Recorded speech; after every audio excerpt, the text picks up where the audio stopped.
성경 말씀 우리 같이 보시겠습니다. 로마서 5장 1절 2절 말씀 우리 같이 말씀을 한 목소리로 말씀을 같이 봉독하겠습니다.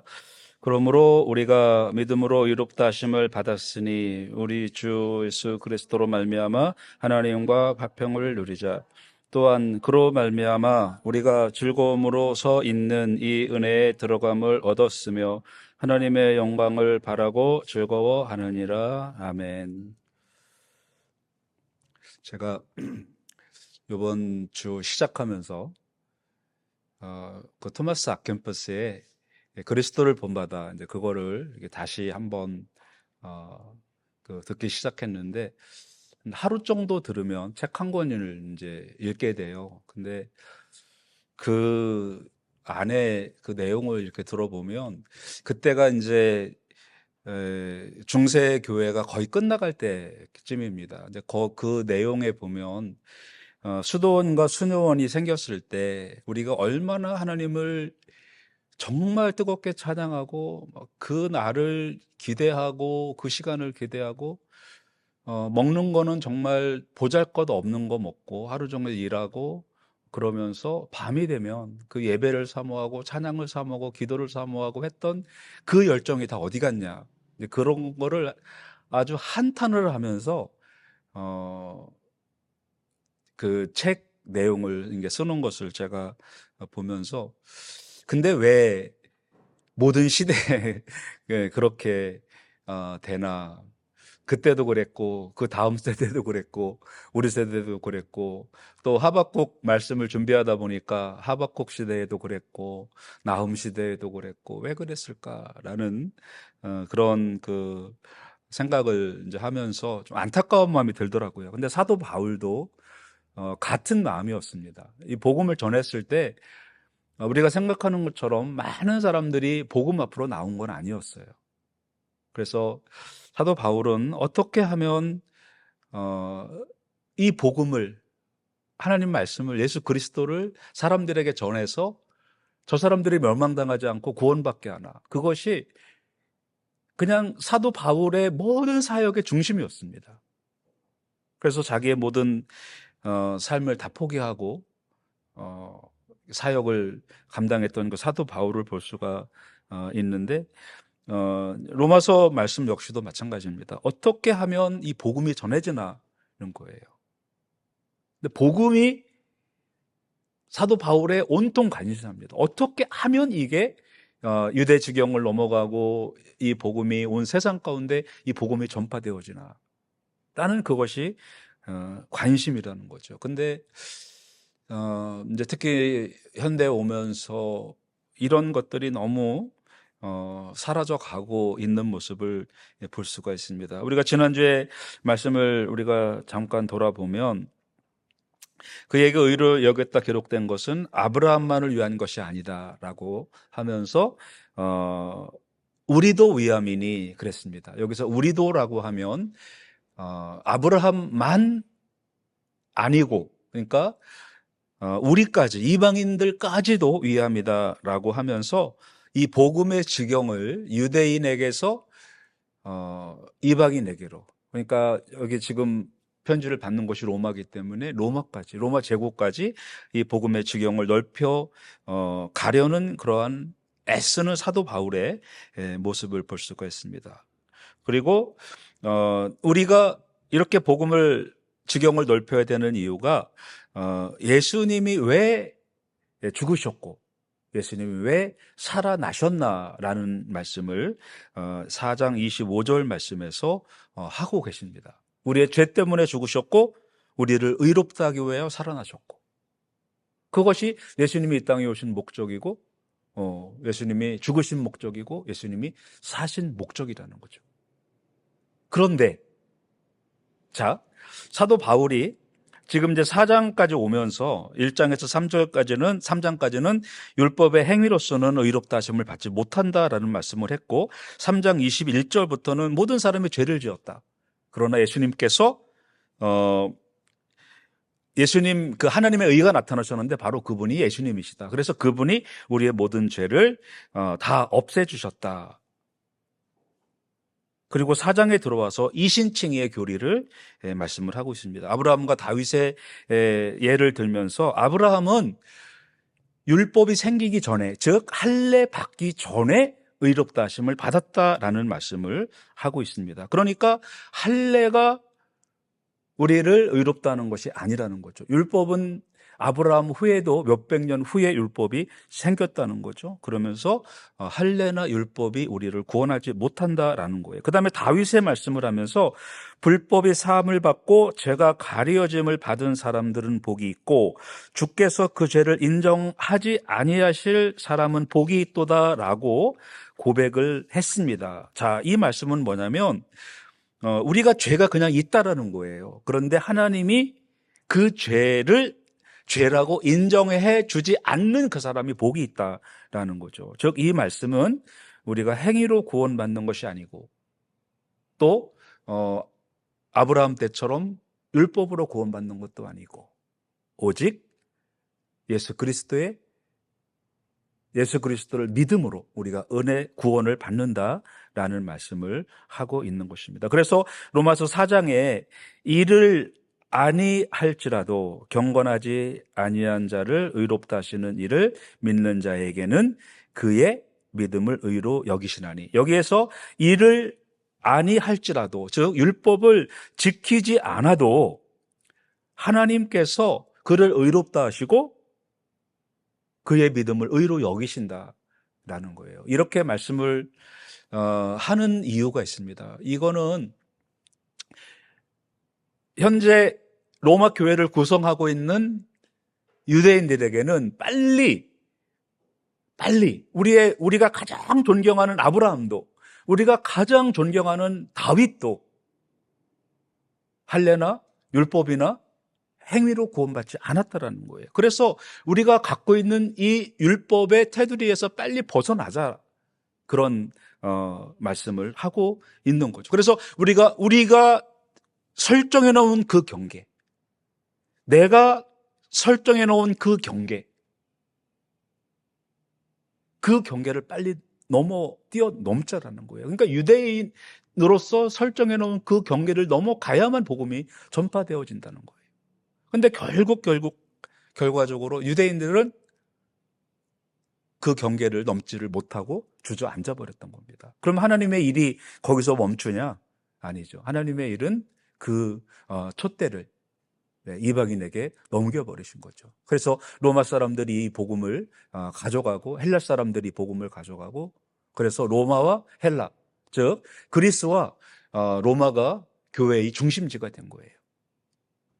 그렇잖아요. 그래서 교회가, 서방교회는 천주교 카톨릭으로 가고 동방교회 그리스 쪽에서는 정교회로 가게 되는 거죠. 유대인들은 사라져 버렸습니다.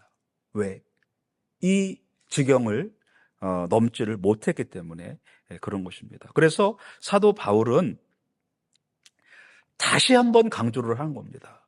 5장에 들어와서 그러므로 라고 하는 거죠. 이 그러므로는 4장까지의 논증, 즉 오직 믿음으로 의롭다 하심을 받는다라는 그 진리를 말하는 겁니다. 지금까지 우리가 믿음으로 의롭다 함을 받는다고 하지 않았냐라고 하면서 그러므로 우리가 믿음으로 의롭다 하심을 받았으니라고 다시 한번 4장까지의 말씀을 아주 친절하게 정리를 해주는 겁니다. 요약을 해주는 거예요. 그러니까 지금까지 내가 한 얘기가 믿음으로 의롭다 하심을 받는다라는 거예요. 그러니까 이 내용을 다시 말씀을 드리면 우리가 행위나 율법이나 그런 게 아니고 빨리 복음을 가지고 가자라는 거예요. 지경을 넓히고 이 지경을 뛰어넘자, 그런 말씀을 하고 있는 것입니다. 자, 우리가 믿음으로 의롭다 하심을 받았으니, 문법적으로 보면 수동태 부정 과거 분사입니다.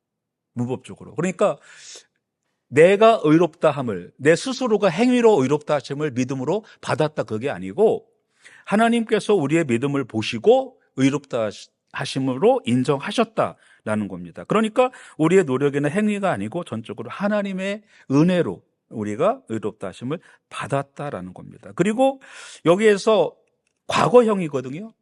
이미 받았다라는 거예요. 이미.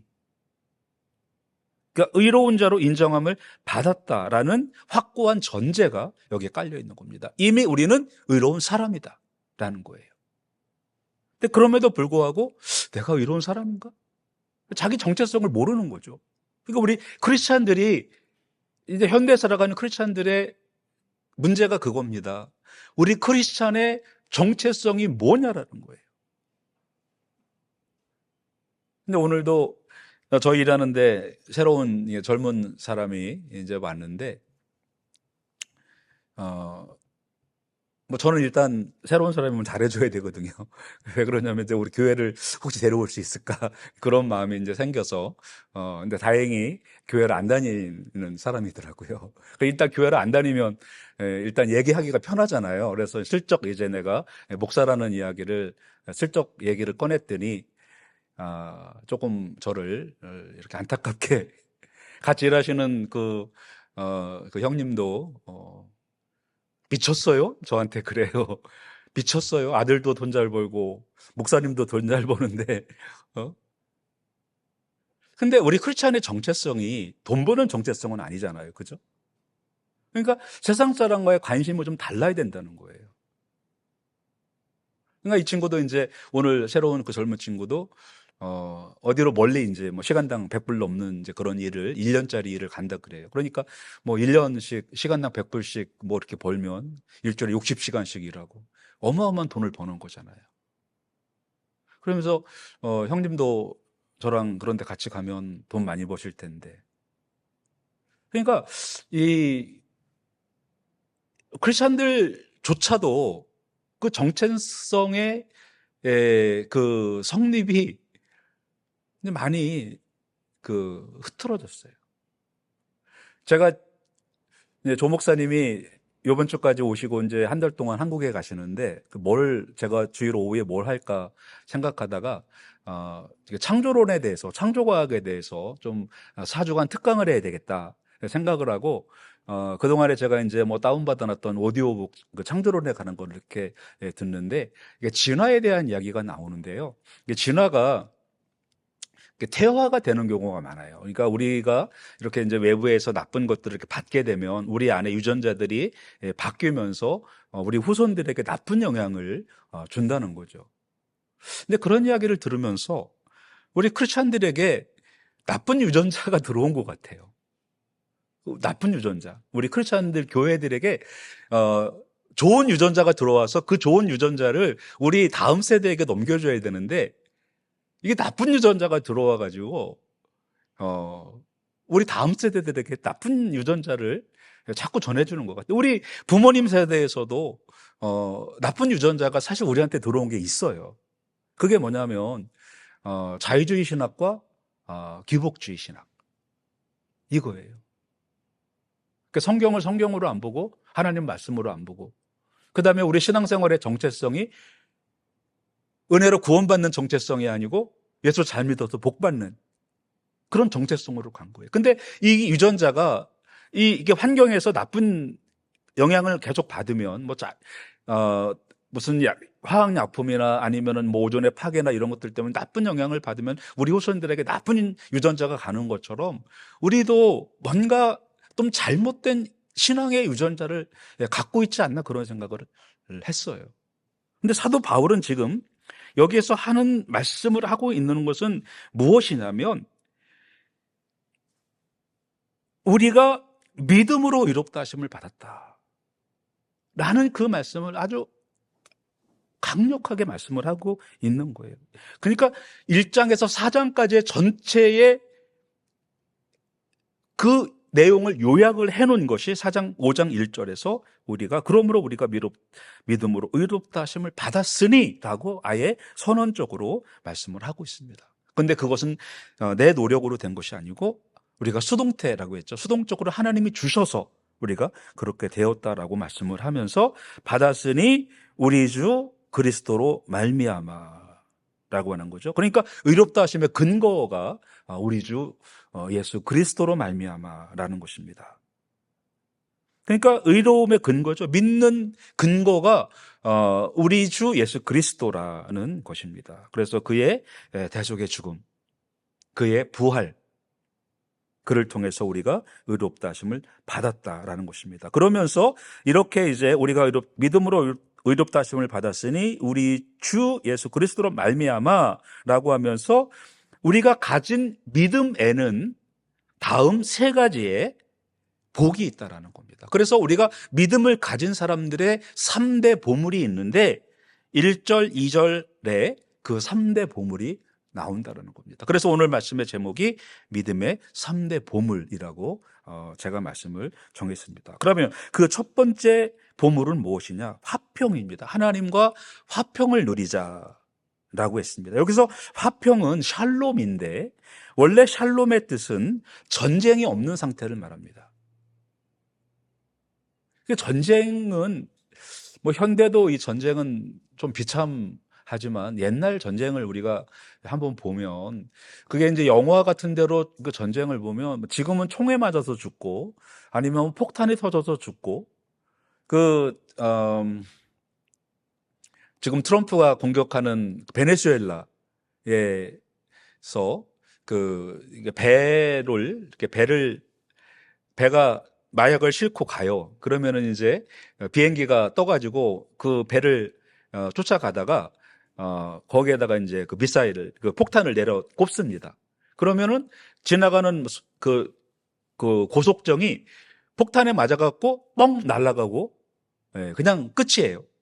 그죠? 근데 옛날 영화를 보면 막 칼로 찌르고 목이 날아가고 막 팔다리가 떨어져 나가고 너무 잔인하잖아요.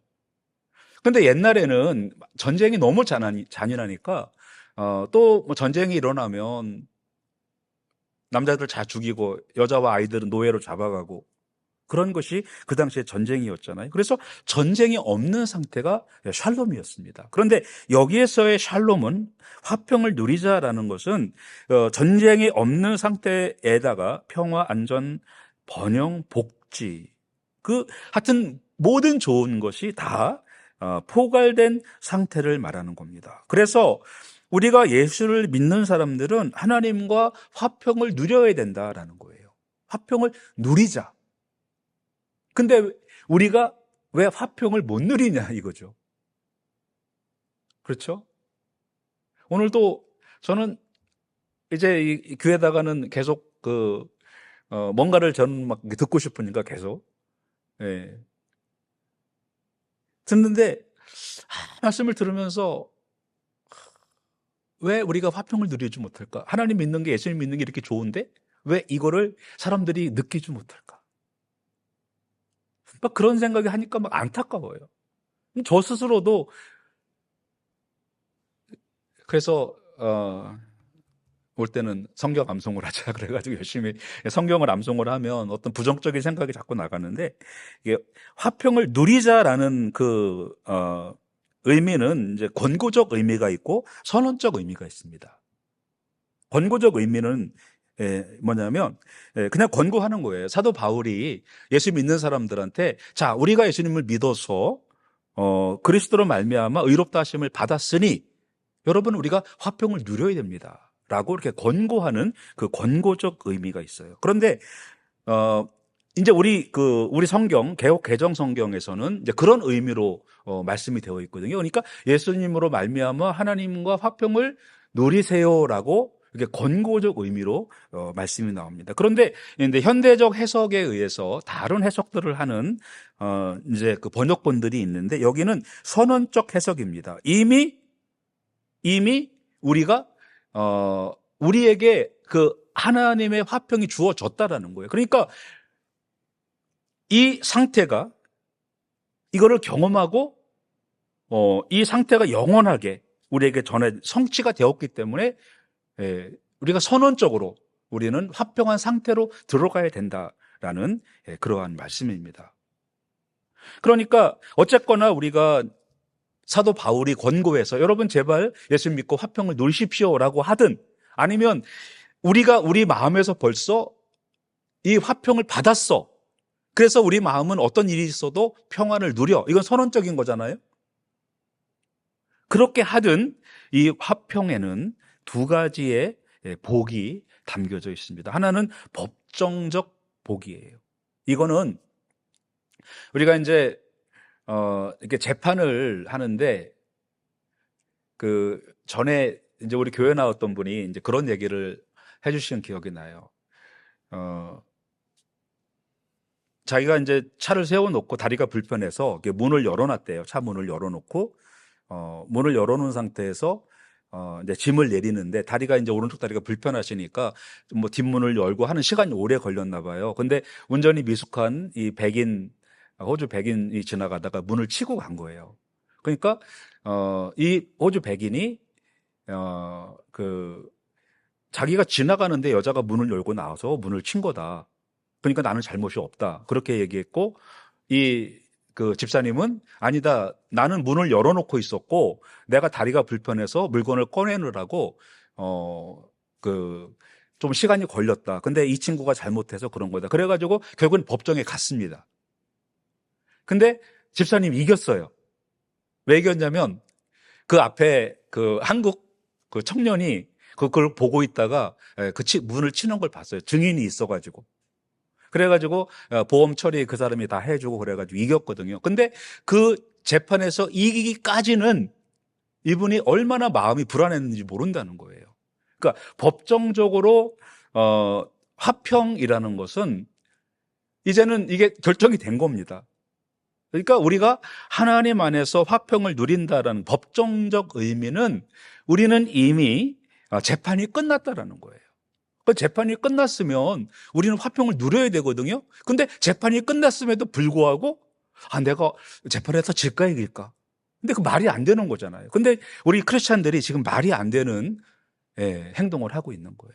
우리가 화평을 누려야 되는데 우리가 예수 믿고 구원 받았다고 이미 예수님으로 말미암아 예수 그리스도로 말미암아 믿음으로 의롭다 하심을 받았음에도 불구하고 이게 화평이 없다라는 거는 재판 이기고 나서도 불안하다라는 거예요.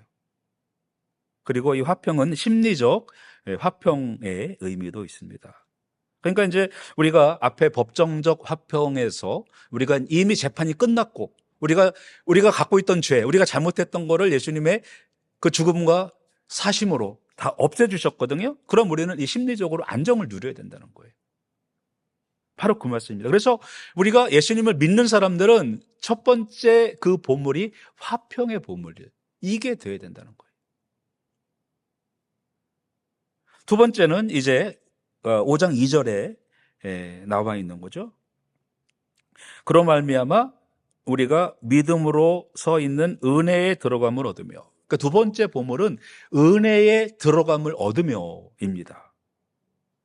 들어가다라는 거는 이제 지금도 이제 들어간다는 의미가 이제 지금도 우리가 여러분들이 혹시 뭐 호주 수상한테 초청을 받아서 어느 곳에 이제 가게 된다면 얼마나 그 영광스러운 일입니까? 그죠?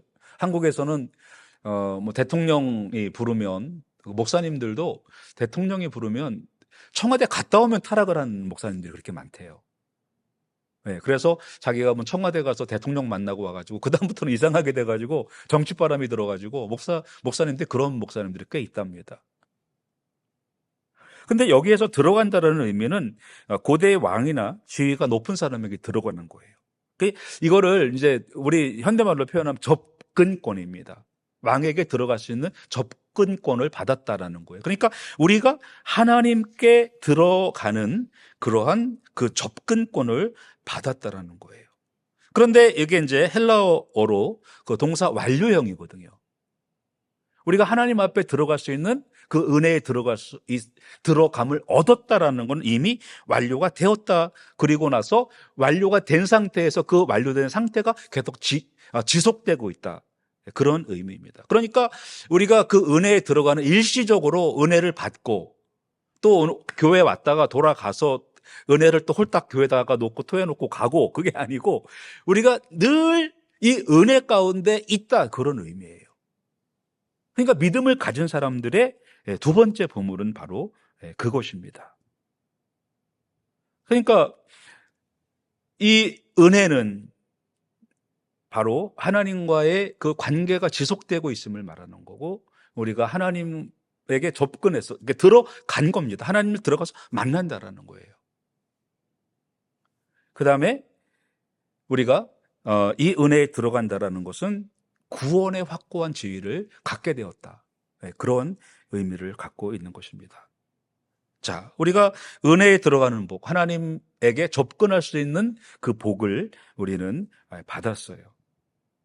그리고 믿음의 첫 번째 복은 화평을 누리는 것, 두 번째 복은 은혜에 들어가는, 하나님에게 접근할 수 있는 그러한 복을 받는 것, 세 번째는 하나님의 영광을 바라고 즐거워하는 그러한 복을 말씀을 하고 있는 것입니다.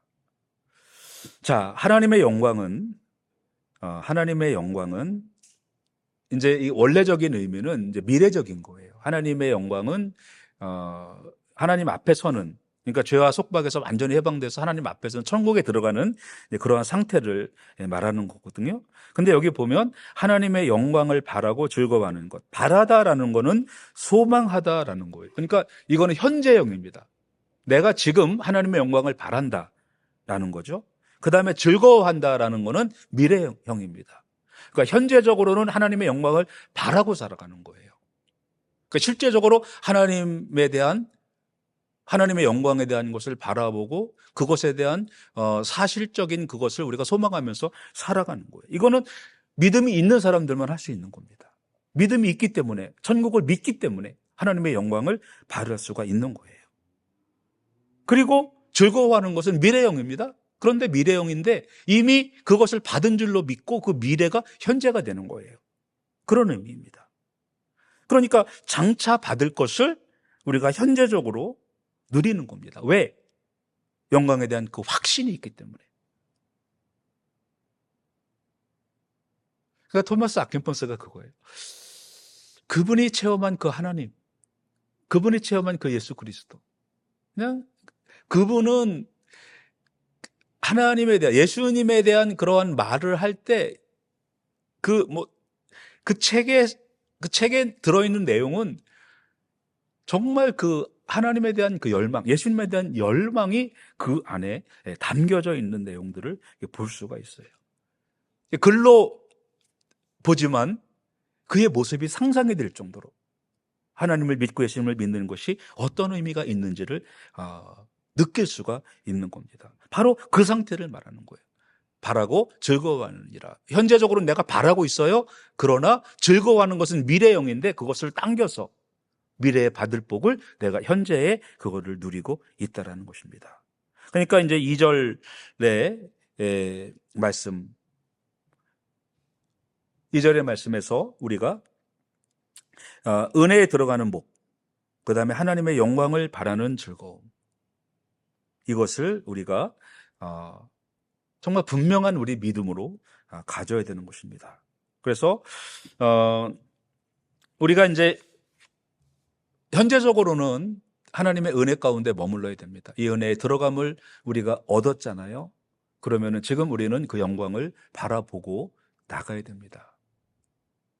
바라고 그 다음에 우리는 그것을 즐거워하는데 그 즐거움이 나에게 현재적인 그 즐거움이 돼야 됩니다. 그래서 오늘 세 가지 3대 보물 말씀을 나누었습니다. 하나님과의 화평, 두 번째는 은혜에 들어감, 셋째는 하나님의 영광을 바라고 즐거워하는 삶입니다. 이게 사실은 신앙생활의 묘미예요. 이거를 좀 사람들에게 좀 알려주고 우리가 이 세상을 살아가면서 이 세상에서 정말 우리가 하나님 믿는 사람들이 누려야 되는 그 특권들이 정말 다 어디 가고 우리가 하나님 믿는 사람으로서 그 은혜를 누리지 못하고 살아가나 좀 안타까운 마음이 있어요. 그래서 오늘 우리가 한번 이 말씀을 다시 한번 기억하면서 하나님, 나는 이 믿음의 3대 보물을 갖고 이 땅에서도 누리게 하여 주시옵소서. 하나님, 오늘 우리는 그냥 어느 순간에 있을 그러한 미래의 어떤 순간에 있을 그것이 아니고 현재적으로 내가 하나님의 이 은혜를 누리고 정말 감사하는 삶을 살게 하여 주시옵소서. 그런 마음들이 여러분들에게 있어서 정말 여러분들에게 이 믿음의 3대 보물이 실제가 되기를 축원합니다. 이 시간에 기도할 때 우리 한번 같이 기도하겠습니다. 하나님, 우리 믿음의 선배들, 우리 사도 바울, 또 토마스 아켄퍼스, 또 마틴 루터, 칼뱅 이런 분들이 정말 그 믿음의 진수를 알려주기 위해서, 또 우리가 믿는 것이 어떤 의미가 있는지 알려주기 위해서 그들은 그들의 모든 삶을 걸고 그렇게 살았던 것을 하나님 우리가 알 수 있습니다. 지금도 이 로마서 5장 1절과 2절 말씀을 통해서 사도 바울께서는 이 말씀, 이 믿음의 보물들을 우리 성도들이 누리기를 원하는 그러한 간절한 애타는 그러한 마음을 이 말씀을 통해서 우리에게 전했습니다. 하나님, 우리가 이 믿음의 3대 보물을 누리게 하여 주시옵소서. 이것을 온 세상 사람들에게 알려서 이 세상, 이 현대를 살아가고 있는 이 세상 가운데서 정말 소망이 넘치는 그러한 삶이 되게 하여 주시옵소서. 우리 한번 같이 기도하시겠습니다. 하나님 아버지, 오늘 사도 바울을 통해서 주신 이러한 말씀, 믿음의 3대 보물에 관한 말씀을 생각해 보았습니다. 아버지 하나님, 오늘 우리가 로마서 5장 말씀을 생각해 봤습니다. 하나님, 우리가 그리스도로 말미암아 이제 믿음으로 의롭다 하심을 받는다 하였습니다. 그리고 그 믿음 안에서는 3대 보물이 있는데 화평과 은혜와 하나님의 영광에 참여하는 것이었습니다. 하나님, 우리가 이러한 보물을, 믿음의 보물을 갖고 있음에도 불구하고 우리는 세상 가운데서 세상을 사모하며 세상에 지는 그러한 삶을 살지 않았는지 한번 이 시간 돌아보게 하여 주시고, 오직 믿음으로 의롭게 된 성도로서 하나님의 이러한 믿음의 3대 보물을 소유하고 그것을 누리는 우리 브릿지교회 성도들 되게 하여 주시옵소서. 이번 주일은 종교개혁주일입니다. 하나님, 많은 선지자들이, 그 다음에 사도 바울이, 그 다음에 마틴 루터를 통하여 온 유럽이 종교를 개혁하여 하나님 말씀으로 돌아왔습니다. 그러나 하나님, 그것이 인본주의에 흘렀고 그러면서 다시 이제는 개혁할 때가